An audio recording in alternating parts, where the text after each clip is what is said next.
लोक कला केंद्र के प्रस्तुति।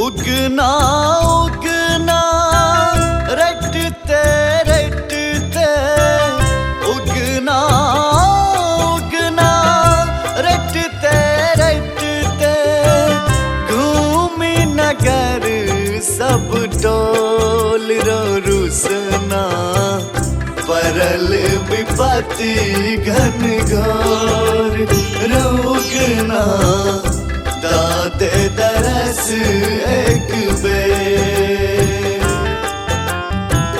परल विपत्ति घन घोर।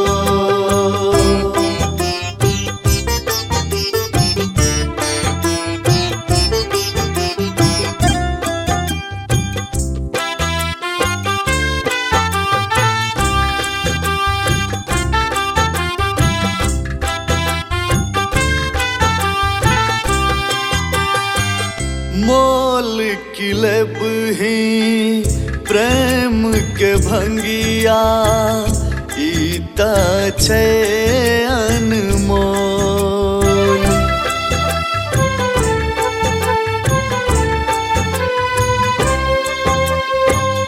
मोल किलब ही प्रेम के भंगिया, ईता छे अनमोल। अपनो चाह के नैना सदिखन, चाह बुझैया तोर। राह निहारी फूल सजाबी, राह निहारी फूल सजाबी, अब देर रो रुसना, परल विपत्ति घन घोर रुकना, दाते दरस एक बेर।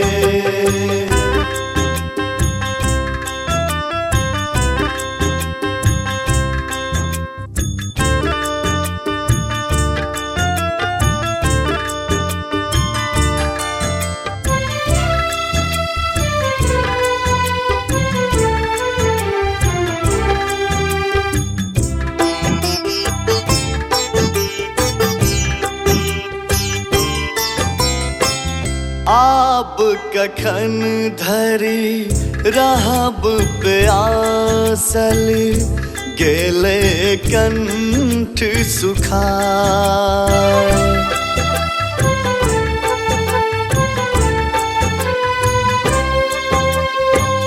आप कखन धरी रहब प्यासल, गेले कंठ सुखाय। खोल जटा चल आजुर लाके, देन कनियो पियाय। की भक्ति की भावना में डूबल, की भक्ति की भावना में डूबल, तोरा बिना ने लगे भोर रुसना, परल विपत्ति घन घोर रुकना, दाते दरस एक बेर।